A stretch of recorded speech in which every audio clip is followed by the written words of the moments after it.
So, as many of you know, my cousin Michaela, she was hooked up to a heart machine and in and out of the hospital for months and months. She was even close to death if she would not have received her heart. She had problems with her heart, and she was hooked up to a machine that was controlling her heart. And if she wouldn't have received the transplant in time, she would have had to live the rest of her life in the hospital or even close to dying. To make matters worse, she had O negative blood, which means you can't receive from anyone unless they have that blood type. I became educated about this, and I became an organ donor, and I believe many people are not educated enough on it. The demand for donors have increased, and my major goal is to persuade everyone to become a donor or to support it. So I'm going to talk about not enough people support it, how it's beneficial for you, and how to become one. So, not enough people support organ donation, and even though the medicine and technology has increased so you can help other patients, there's still not enough supply for the demand of organs needed for each patient to survive. The number goes up day by day of people who are on the list and who need this transplant. Organ.gov shows that there are 120,000 people that are currently worldwide that need a transplant, and only 77,327 people are on the list. And the list goes by how bad you need to be on the list. So if you're super bad and you're about to die, you're on the top of the list, and then it goes down.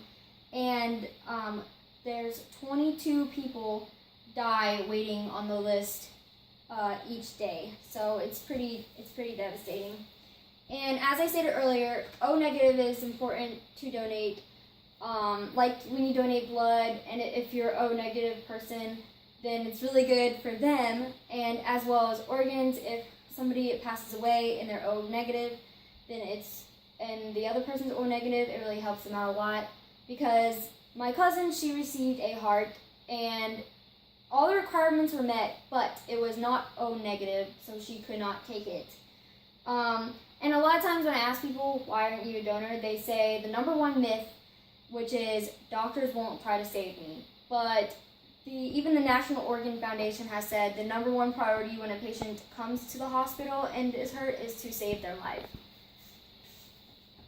So also, many people ask, how would organ donation benefit me? But first, I'm going to show you this chart.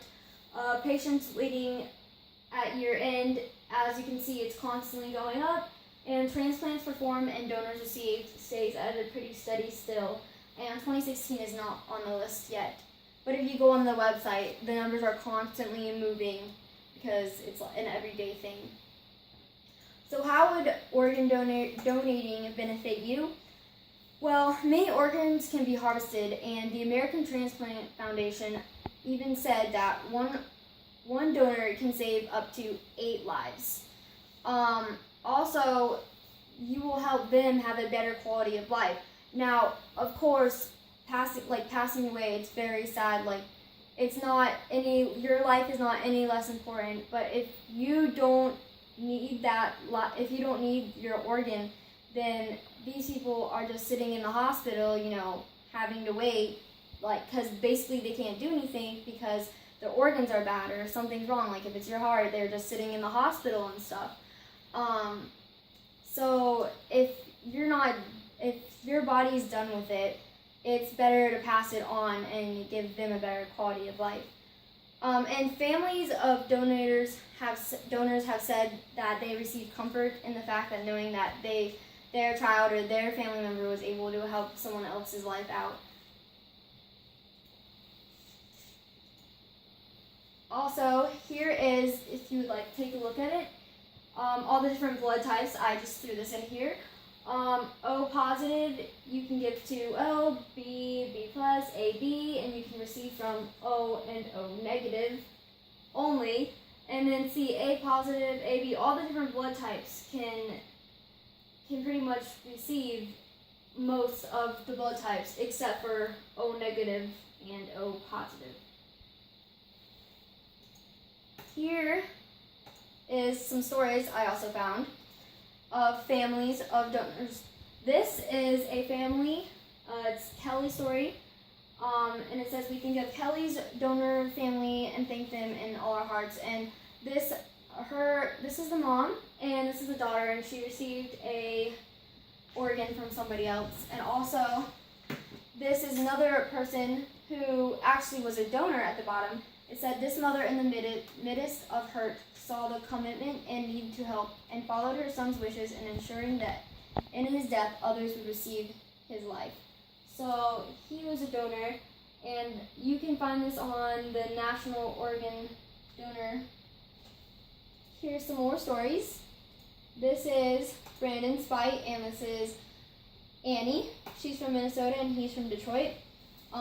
Brandon's mom said Brandon was a giving person and this was his last gift. And Brandon, despite his father's wishes, really wanted to be an organ donor, and he was a young boy. And so when he passed away, his mother and father decided to go with his request. And this is Annie. Annie actually passed away at the age of 53, and she donated her kidneys, liver, and heart, and her eyes helped give 4 people better vision. So she really helped a lot. And actually, her husband remarried to a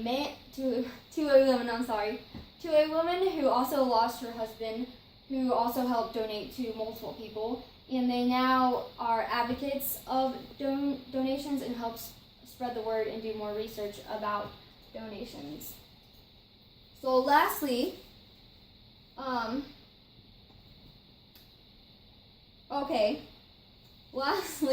how to register to become a donor. So it's pretty easy to register. You can go to pretty much any site. I'm pretty sure you can go and do it at the DMV, but you can also go to any website. All you have to do is go to Oregon.com, that is .gov, actually, that's one that I found, and you register for what your state is. And what they do is they put it on the bottom of your driver's license. It says organ donor in little words. I guess it depends on what state you are, where it goes, but that helps people know that you are when anything bad was to happen to you. And like I said, anyone can give. It doesn't matter your age, race, or your past medical history. Also, I would like to say that the Organ Transplant Foundation answered concerns, and doctors said that organ and tissue donation isn't even considered until or discussed until after death is declared. So they do everything they try to do. And the same doctors that are working on you when you are sick and you're dying aren't the same ones that do the organ transplant and take the organs out. They're completely different doctors. So in conclusion, it's my goal is to help you help millions of people by making the choice to for a better tomorrow to become organ donors. As the waiting list is growing, and families like my young cousin Michaela's would always be thankful for your support.